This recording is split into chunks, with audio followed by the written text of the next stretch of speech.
Chapter 12. Conclusion. Money, the market, and the state. It is easy to dismiss monetarism as no more than an ideological cloak for the political rise of the new right that expresses the decline of the working class and the rise of the yuppie. But that has little practical significance. Despite its anti-state rhetoric, monetarism did not lead to a fall in state expenditure nor in the level of taxation. Despite monetarism's attack on welfarism, it has not destroyed the central institutions of the welfare state and has not reduced levels of welfare expenditure. Despite monetarism's attack on the trade unions, monetarism has not presided over a decline in collective bargaining.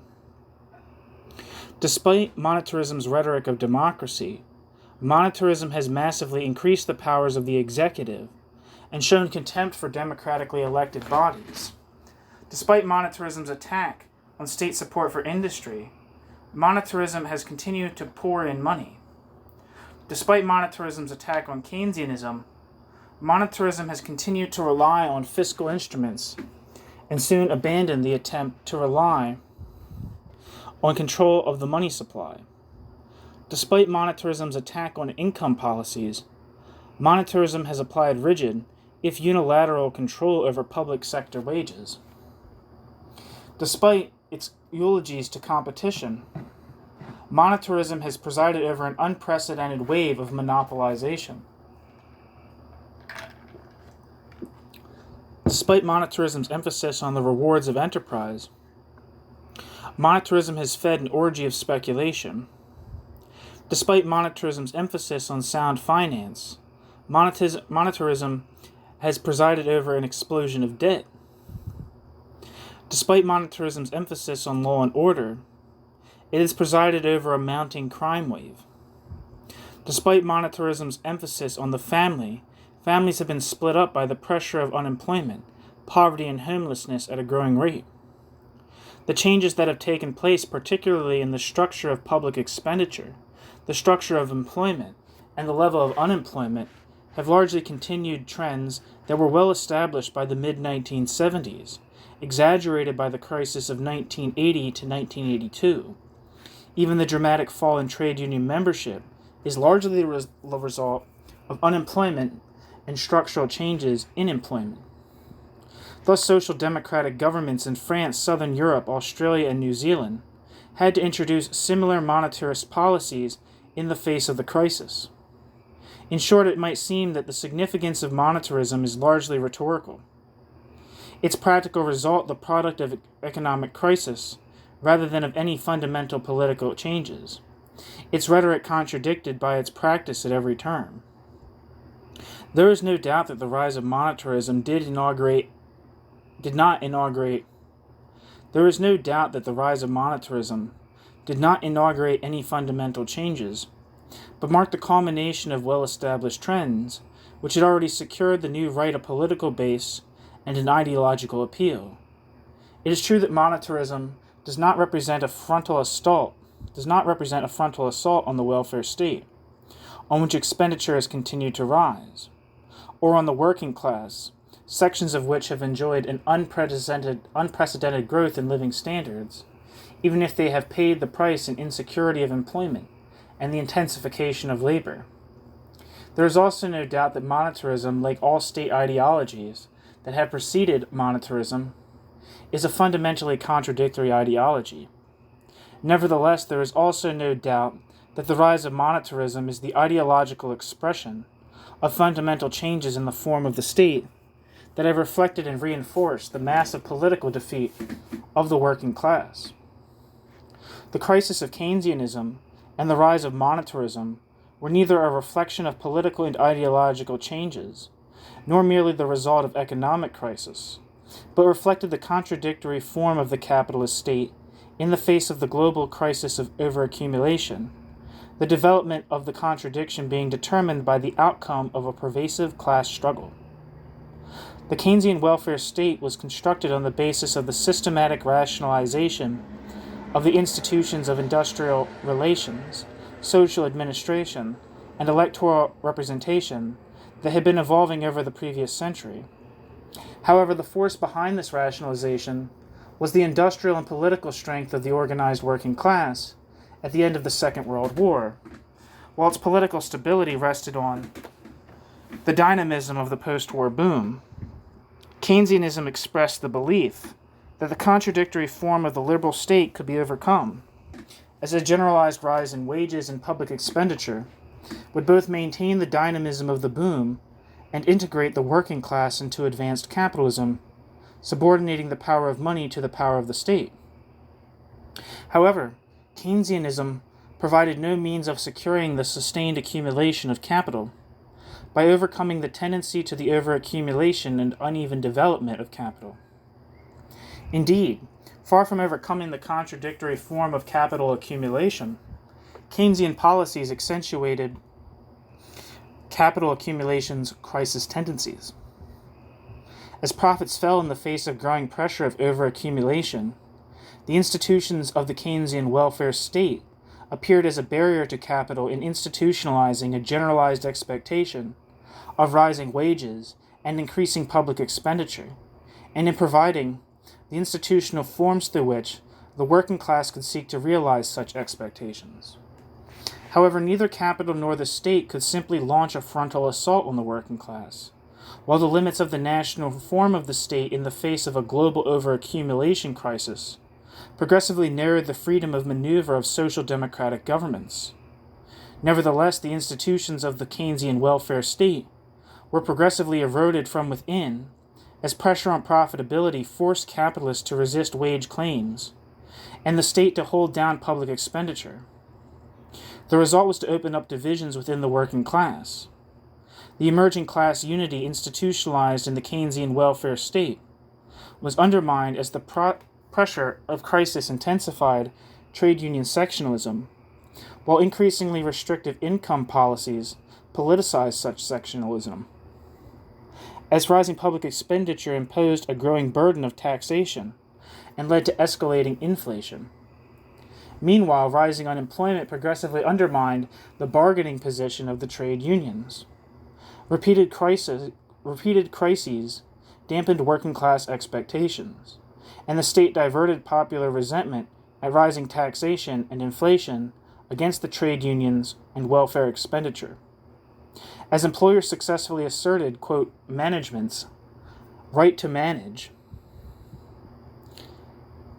as the state successfully diverted responsibility for rising unemployment, inflation and rising taxation onto the extravagance of working class aspirations, it became increasingly clear that the basis of the post-war settlement had dissolved.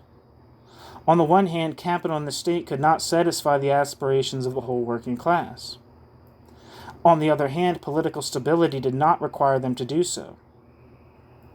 The integration of the trade unions into the Keynesian welfare state had led to a demobilization of the rank and file, while the deepening crisis had undermined trade union unity and opened a gulf between the trade union leadership and its members. Although pockets of militancy remained, they could no longer provide a focus for working class unity as they had in the late 1960s and early 1970s. The internationalization of capital had rapidly undermined the possibility of social democratic governments, pursuing radical interventionist strategies that had been a real danger in the 1940s and that were still a threat in the early 1970s. The triumph of monetarism did not involve the dismantling of the system of industrial relations and social administration, nor in the metropolitan centers, the abolition of electoral representation.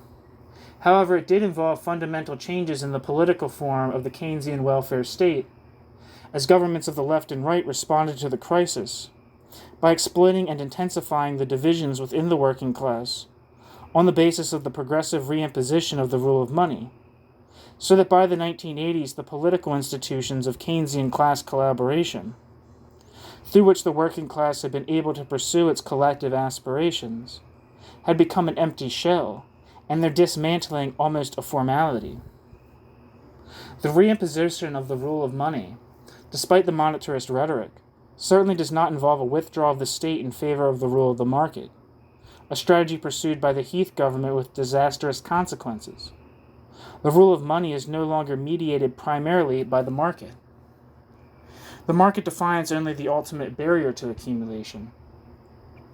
The rule of money is directly imposed on capitals and on the state by the banks and financial institutions. Within the capitalist corporation, the rule of money is imposed on various subsidiaries, divisions and branches of the conglomerate, with the development of centralized financial management and accounting systems, so that the corporation takes on the form of the holding company. The corporation relates to many of its formerly independent suppliers, not through the market, but through long-term contracting and subcontracting arrangements. It protects itself against price and currency fluctuations in competitive markets by buying futures.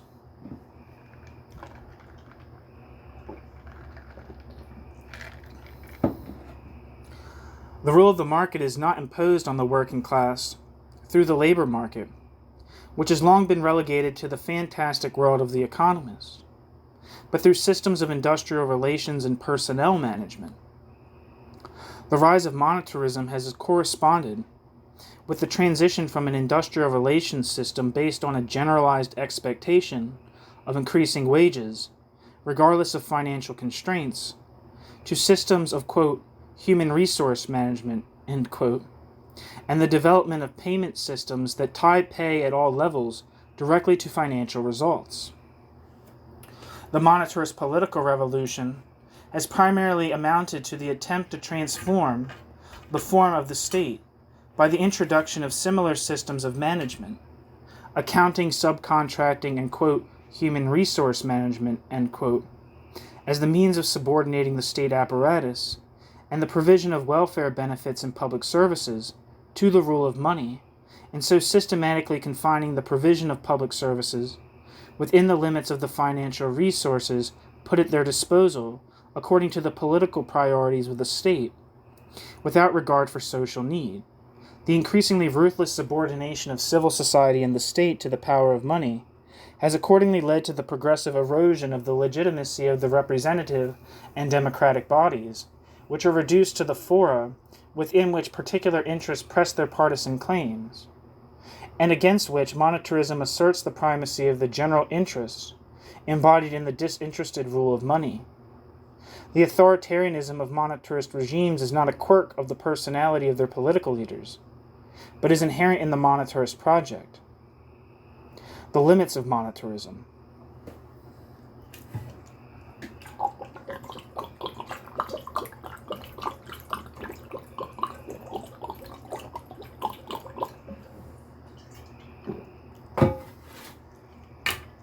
Monetarism has sought to secure the rigorous subordination of civil society and the state to the rule of money, against all popular democratic and bureaucratic resistance. Monetarism has attempted to overcome democratic resistance by bypassing and dissolving democratic bodies or by eroding their powers. It has attempted to overcome bureaucratic resistance to its political forms by introducing managers from the private sector and trade union resistance by the threat of privatization. It has attempted to overcome civil resistance by strengthening the repressive apparatus of the state. However, the result of the monetarist revolution in government has been not efficiency but chaos. The drive to impose rigid financial controls and to cut costs in the public sector has disrupted well-established planning mechanisms and managerial procedures to create administrative chaos, economic irrationality, and a collapse of morale that threatens the breakdown of public services, epitomized in Britain by the crises in housing, education, transport, and the health service. Despite the political collapse of the left, monetarist policies have faced widespread opposition. God damn it. Fucking flies. Despite the political collapse of the left, monetarist policies have faced widespread opposition and determined resistance, both in and against the state apparatus. Nevertheless, monetarism has been able to prevail politically, partly because of the fragmented character of the opposition, but primarily because of the sustained world boom. Although monetarist policies affected the massive devaluation of capital and destruction of productive capacity, particularly in the recession of 1974-6 and 1979-82, they have not removed the tendency to the overaccumulation of capital or confined accumulation within the limits of the market.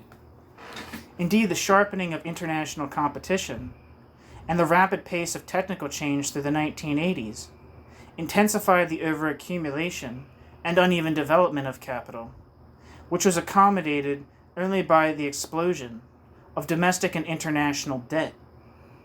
While the boom was sustained, governments were able to isolate working-class resistance to restrictive economic and social policies and aggressive managerial strategies, while capital was able to concede a steady rise in the wages of large sections of the working class. The political stability of monetarism, no less than that of Keynesianism, deepened on the sustained, if uneven, accumulation of capital on a world scale.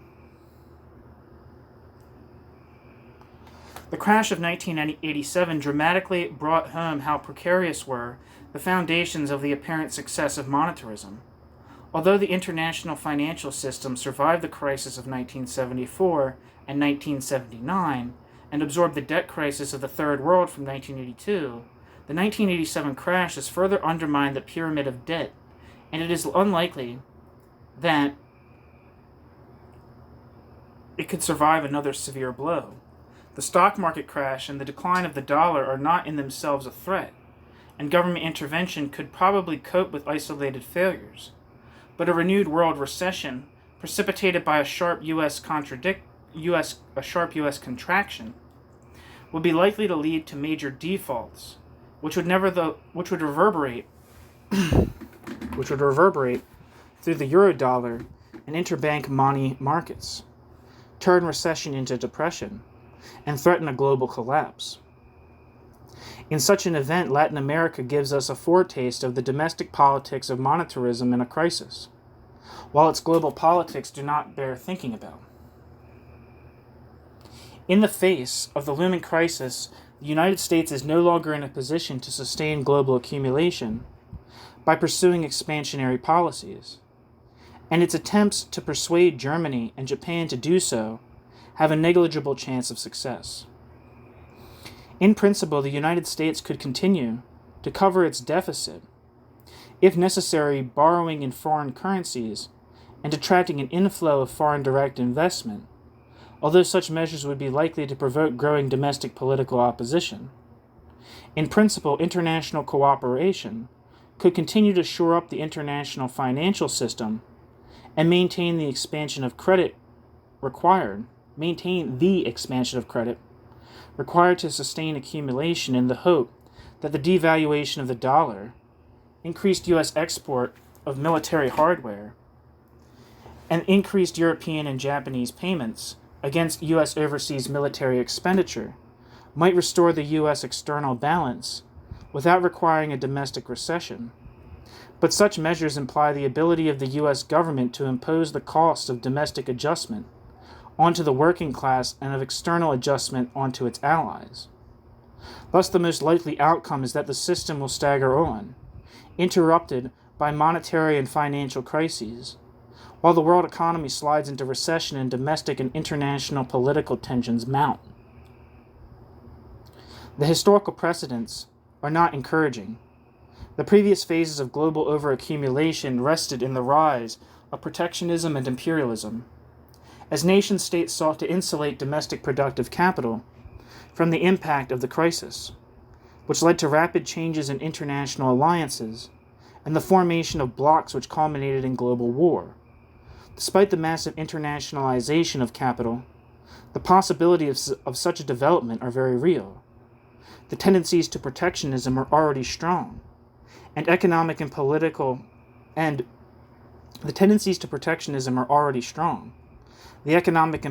appeal of militarism is growing fast, and the areas of conflict are already mapped out. It is not difficult to imagine Europe turning to the Soviet bloc, and Japan confirming its subordination to the U.S., with Britain stuck in the middle. It is not difficult to imagine arm's-length military confrontations in the Middle East, Southern Africa, or Latin America that could flare up into major wars.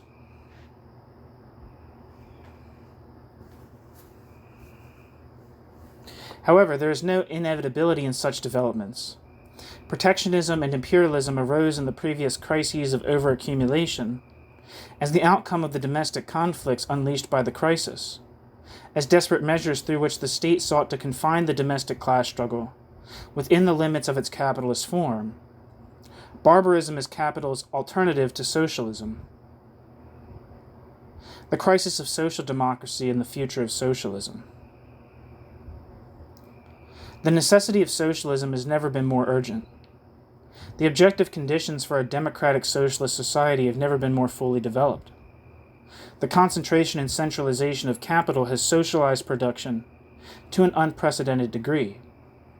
The computer through which monetarism has been able to perfect the subordination of society to the alienated rule of money provides the instrument that makes it possible to bring the complex apparatus of social production under democratic control. The subjective conditions for socialism are also more fully developed than in any previous period of history. Despite political defeats, workers continue to express their resentment and their frustration, individually and collectively, and seek to realize their hopes and aspirations through trade unions and through the, quote, new social movements. Moreover, monetarism has politicized these struggles to an unprecedented degree, as effective trade unionism brings workers into direct confrontation with the state, as public sector trade unions and elected authorities mobilize popular opposition to the collapse of public services, as welfare claimants confront the increasingly repressive administration of Social Security, as the middle class faces the erosion of its professional and managerial autonomy, and as the police abandon the fight against crime to become an instrument of civil repression. Nevertheless, the fact remains that the working class has suffered a massive political defeat, and the forces of popular resistance to monetarism are fragmented, demoralized, and disorganized. The crisis of Keynesianism was not only a crisis of the state. The crisis of Keynesianism was also a crisis of socialism. In both socialism's social democratic and socialism's more radical variants. Monetarism provided a provisional resolution of the crisis of the state. Socialism has only just begun to address its crisis.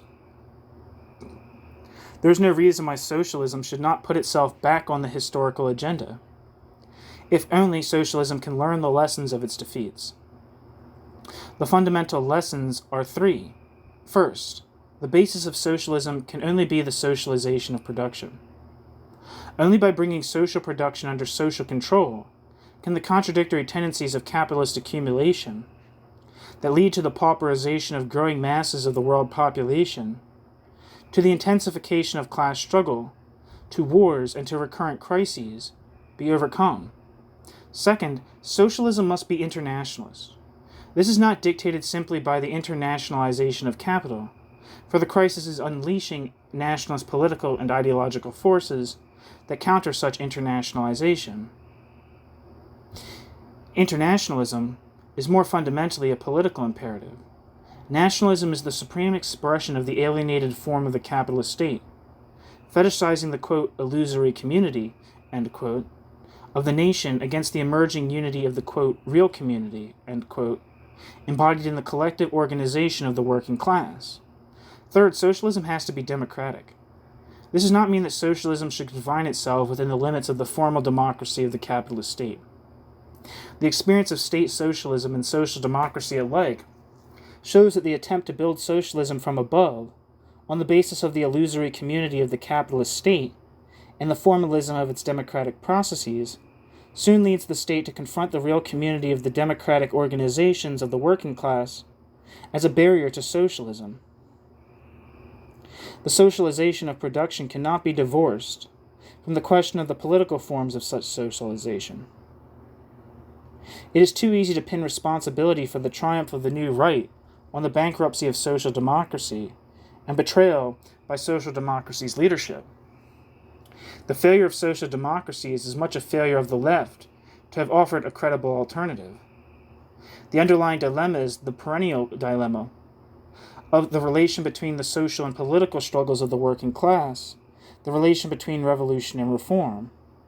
However, this is a false dilemma, imposed on the socialist movement by the socialist movement's failure to confront the fundamental political issue of the contradictory form of the capitalist state, which dictates that the class struggle is necessarily a struggle at one and the same time in and against the state. The failure to confront this issue underlies the polarization of the social and political struggles of the working class. Separating these two moments of the class struggle and setting them in conflict with one another, such conflict appearing on the one hand in divisions within the working class movement, between those workers able to secure their sectional interest on the basis of their industrial strength, and those who look to the state for support, and on the other hand in the polarization of revolutionary socialism and social democracy. Social democracy fetishizes the democratic form of the state and ignores the state's class character, which leads social democracy to confront the social struggles of the working class as a barrier to socialism, rather than as socialism's foundation. In the face of such a confrontation, the revolutionary left has tended to make the opposite error, seeking to develop the social struggles of the working class into a revolutionary confrontation with the class state, without realizing that the unity of the fragmented social struggles of the working class can only be constructed politically, and such a political unity can only be constructed through the state. Thus, revolutionary politics has tended to degenerate into sectarianism, as contending parties seek to present themselves as the authentic expression of the working class, and into ultra-leftism, as parties seek to validate their claims by proposing revolutionary programs devoid of any political substance. From the 1890s to the 1930s, social democratic politics was underpinned by a belief in the inevitability of socialism. The failure of the market to secure the coordination of production, and the inherent tendency to underconsumption, meant that successive capitalist crises could only be resolved by the monopolization of the commanding heights of the economy, and the socialization of the reproduction of the working class. Thus, reform and revolution were reconciled as the state progressively extended its command over civil society, and reformist and revolutionary socialists could maintain an uneasy alliance within the framework of social democracy. However, this alliance, which is already being undermined by the political advance of the working class before the First World War, was broken by the outbreak of war, the character of the war raising in the starkest terms the issue of the character of the state as a class state or a national state.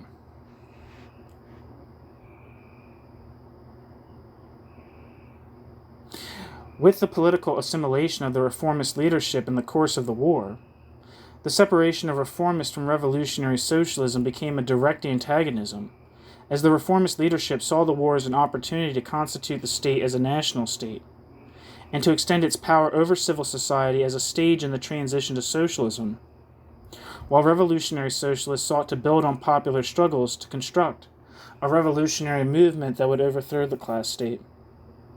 Yet behind this antagonism was a paradoxical complementarity. The political character of the revolutionary movement was determined primarily by the extensive wartime intervention of the state in civil society, which gave the social struggles of the working class an immediately political content, while the political advance of reformism was determined primarily by the strength of the revolutionary opposition, which reform sought to demobilize and diffuse. The political advance of reformism brought this contradiction to a head in the wave of revolution and counter-revolution, in which the defeat of the revolutionary movement outside Russia prepared the political ground for the reversal of wartime gains of reformism and the reconstruction of the liberal state form.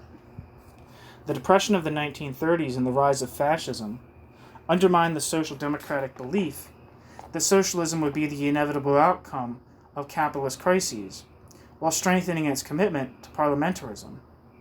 Although social democrats continued to pay lip service to nationalization and planning, Keynesianism promised to abolish capitalist crises while reconciling rising wages and growing welfare expenditures with the sustained accumulation of capital.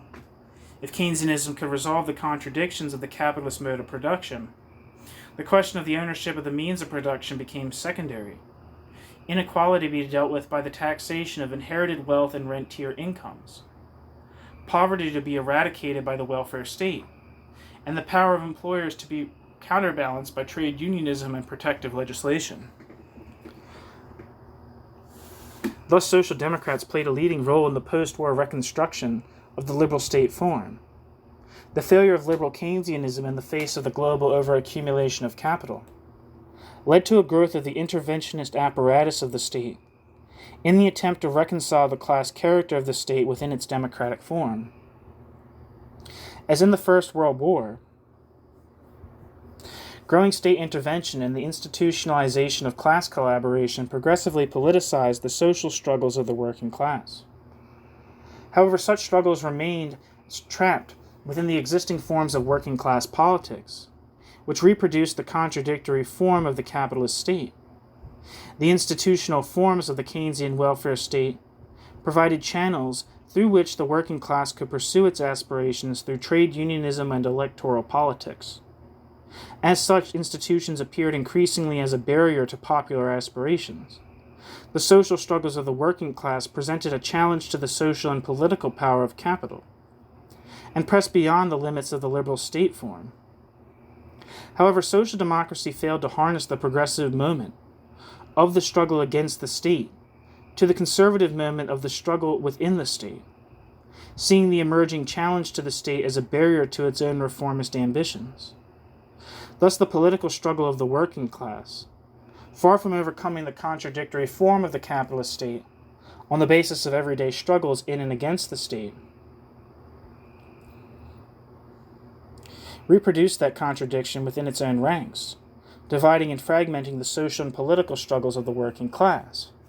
The failure of the left to give a progressive political form to the struggle against the state meant that working class aspirations were increasingly privatized, expressed not by socialism but by the anti-state rhetoric of the new right.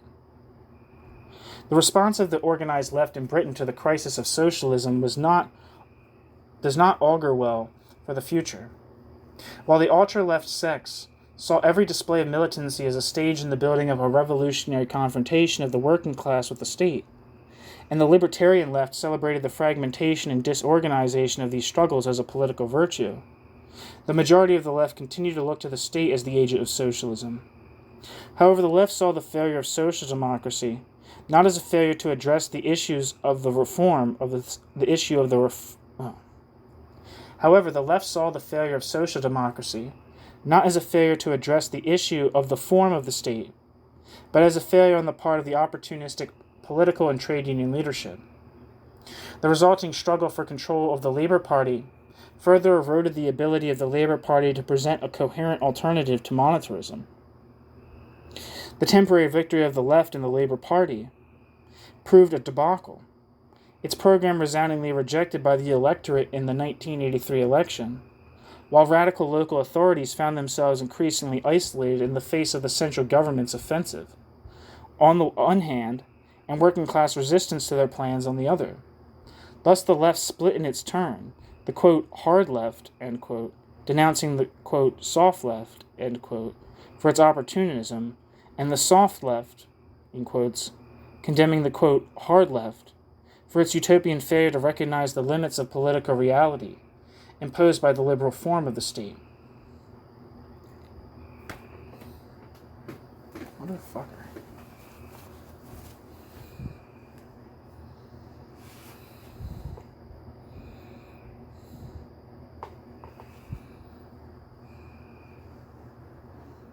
This fucking fly is fucking driving me insane.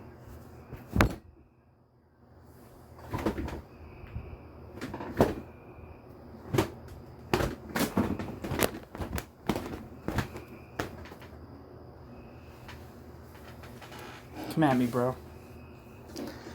The resounding failure of the left brought home the limits of the liberal state form.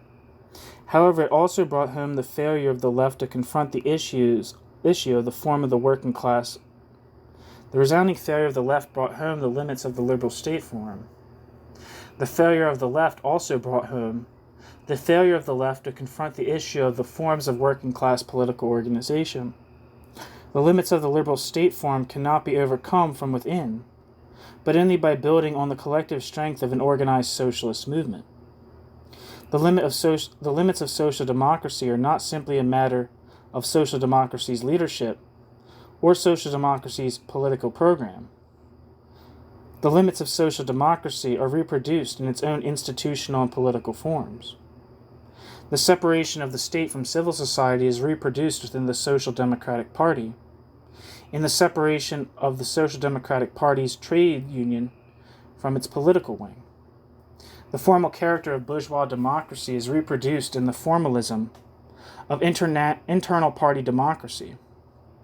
The alienated form of capitalist state power is reproduced in the subordination of the party to the party's political leadership, which expresses the unity of the movement against the sectionalism and fragmentation of its component parts.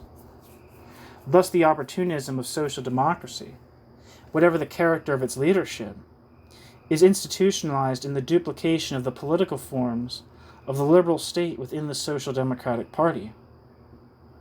The way forward for socialism cannot be provided by the, quote, new realists, who seek to paper over the divisions within the working class opened up by monetarism, by redefining socialism as a monetarism tempered with humanity. Nor can socialism be provided by an ultra-left whose revolutionary rhetoric expresses only the frustrations of political impotence.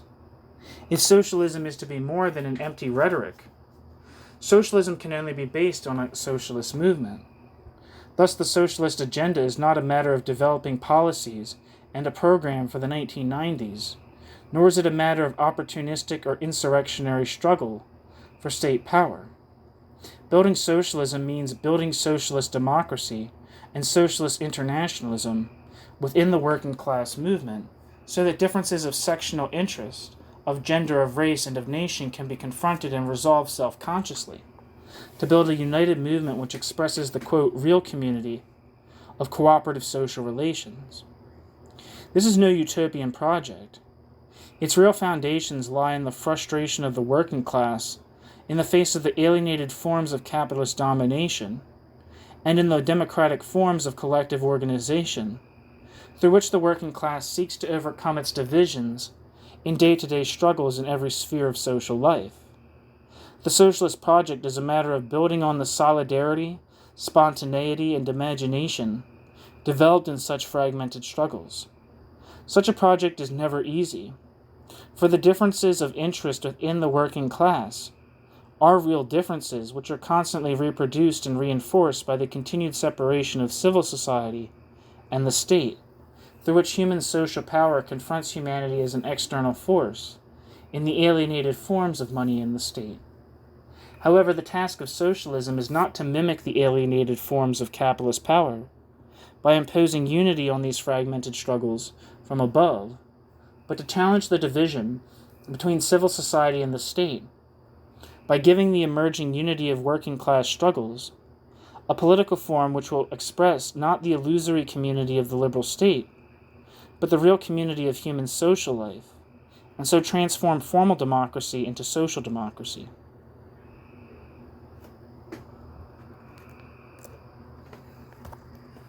The end.